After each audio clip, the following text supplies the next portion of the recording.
Assalamualaikum warahmatullahi wabarakatuh. Sahabat Islam Ramah, kita berjumpa kembali dalam analisis Timur Tengah.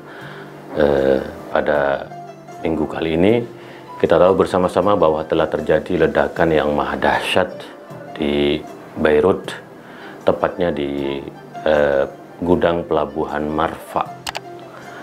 Dan kita melihat betapa viralnya video ledakan ini yang konon katanya setara dengan gempa 3, skala Richter, dan suara ledakannya terdengar hingga 180 km, tepatnya di kota Siprus, Yunani. Dan dampak dari ledakan ini sangat luar biasa karena bisa menjangkau sekitar 5 km dari lokasi ledakan. Dan kita melihat betapa begitu banyak rumah yang lulantah, apartemen yang rusak, bahkan pimpinan partai Kristen Maronit di Lebanon juga menjadi korban dan sebagian dari anggota parlemen.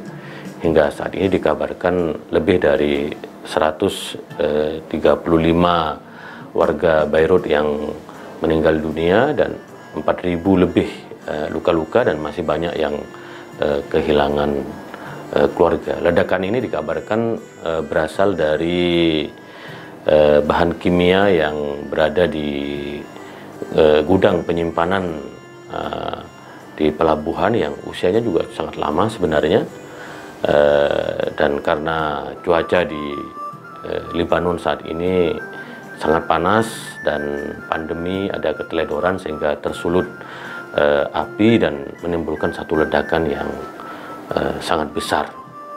Meskipun demikian, ledakan ini masih terus menjadi perbincangan di seantero dunia, terutama terkait dengan investigasi yang sedang berlangsung.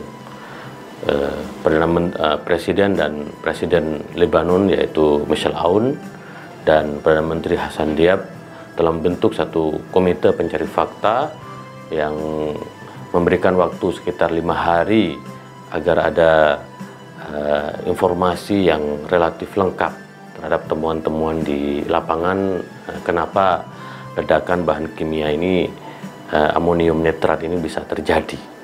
Dan kita tahu bahwa seluruh pihak-pihak bea cukai yang pengelola gedung ini saat ini sedang menghadapi tahanan rumah dalam konteks investigasi, penyelidikan dan penyidikan.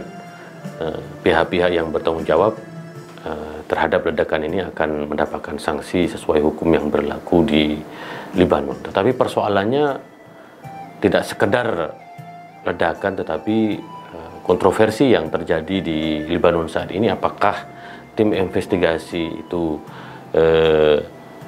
hanya dilakukan oleh orang-orang Lebanon saja, atau yang dibentuk oleh pemerintah Lebanon, atau memerlukan keterlibatan dunia. Amerika menawarkan, Rusia menawarkan, lalu kemudian Prancis kemarin, Presiden Macron juga menawarkan untuk melakukan investigasi. Begitu banyak rumor yang berkembang tentang apa motif sebenarnya di balik ledakan ini. Tetapi kita tahu bahwa Lebanon adalah negara yang tidak pernah absen dari konflik, baik perang saudara yang terjadi hampir 15 tahun, sangat luar biasa. Perang itu terjadi, lalu kemudian perang dengan Israel, perang Hizbullah dengan Israel, dan kematian Perdana Menteri Rafiq Al-Hariri pada tahun 2005 yang lalu. Dan kita tahu bahwa sebelum terjadinya ledakan ini juga ada ketegangan politik antara Hizbullah dengan Israel terkait dengan kematian salah satu tokoh elit Hizbullah di Syria, sehingga ketegangan dalam seminggu terakhir sangat luar biasa.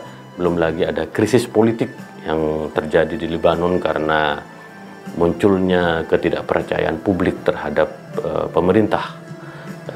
Kurang lebih sejak Oktober tahun 2019, jadi hampir setahun terjadi satu dinamika politik yang hangat di Lebanon. Dan kita tahu bahwa spekulasi-spekulasi muncul di permukaan tentang apakah ada motif-motif lain selain ledakan yang terjadi secara tiba-tiba. Ada banyak spekulasi. Spekulasi yang pertama bahwa ada peran serta Israel dalam ledakan tersebut. Kita tahu bahwa ada konflik antara Israel dengan Hizbullah di Lebanon Selatan, yaitu perbatasan antara Lebanon dengan Israel.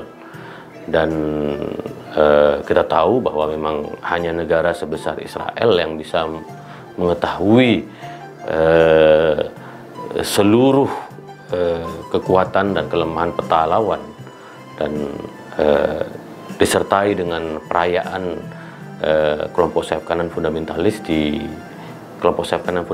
Yahudi di Israel yang mengatakan bahwa ledakan Lebanon adalah hadiah bagi Israel.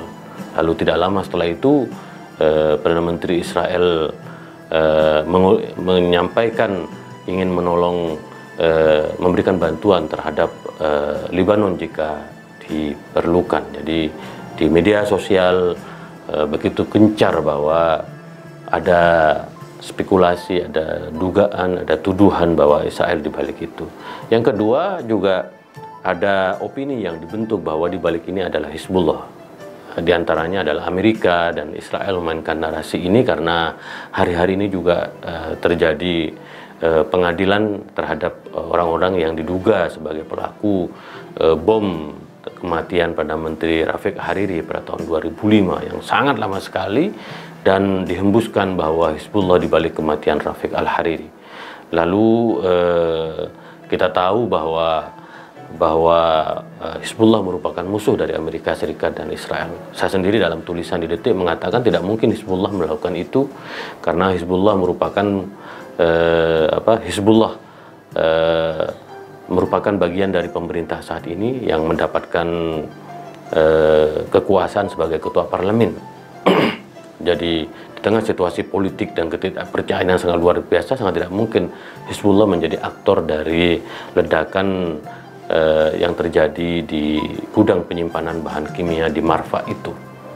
Nah, apapun yang terjadi, bahwa saat ini pemerintah Lebanon harus bekerja keras untuk menyampaikan ke publik apa sebenarnya yang terjadi di balik ini, sehingga tidak ada spekulasi-spekulasi yang semakin memperunyam situasi. Dan tentu pemerintah Lebanon saat ini harus memberikan jaminan terhadap para korban, karena ada hampir 300.000 warga yang kehilangan rumahnya dan kerugiannya mencapai 3 hingga 5 miliar dolar Amerika Serikat. Dan sebenarnya Lebanon merupakan salah satu negara primadona dalam konteks demokrasi di Timur Tengah, karena setelah Perang Saudara, Lebanon mampu mencapai satu kesepakatan demokrasi yang disebut dengan demokrasi konsesional, di mana kekuasaan dibagikan menurut kekuatan politik terbesar. Kristen Maronit mendapatkan eksekutif yaitu presiden, Sunni mendapatkan eksekutif yaitu Perdana Menteri, dan Syiah atau Hizbullah mendapatkan kekuasaan sebagai kekuatan parlemen, sehingga terjadi satu demokrasi yang stabil, yang ajak di Lebanon. Tetapi persoalannya bahwa demokrasi yang begitu ajak ini menimbulkan satu masalah baru, karena muncul kemudian oligarki politik atau oligarki kekuasaan dan monopoli ekonomi yang sangat luar biasa. Generasi-generasi milenial, kelompok-kelompok masyarakat yang tidak menjadi bagian dari satu struktur politik yang tadi Kristen, Maronit, Hizbullah, dan Sunni ini mulai melancarkan kritik-kritik terhadap adanya korupsi, adanya inkompetensi, termasuk ketidakmampuan mengelola negara. Dan ledakan yang terjadi di gedung Marfa tadi, di gedung pelabuhan Marfa tadi, itu dianggap bagian dari ketidakmampuan pemerintah Lebanon dalam membentuk satu pemerintahan yang menjamin keselamatan, kesejahteraan, dan keadilan di Lebanon. Jadi dalam hari-hari ke depan, warga Lebanon sedang menunggu apa yang terjadi. Mereka menuntut keadilan. Siapapun yang terlibat dalam satu peristiwa yang sangat mematikan, mengerikan itu harus dibawa ke meja hijau dan harus mendapatkan sanksi yang seberat-beratnya. Ini adalah peristiwa yang sangat besar, bahkan konon kadanya setara dengan ledakan di Hiroshima atau ledakan di tempat-tempat lain yang sangat mengerikan, baik di Amerika, di Uni Soviet, dan lain-lain. Itulah kira-kira analisis Timur Tengah minggu ini. Kita akan lanjutkan minggu depan. Kurang lebihnya mohon maaf. Assalamualaikum warahmatullahi wabarakatuh.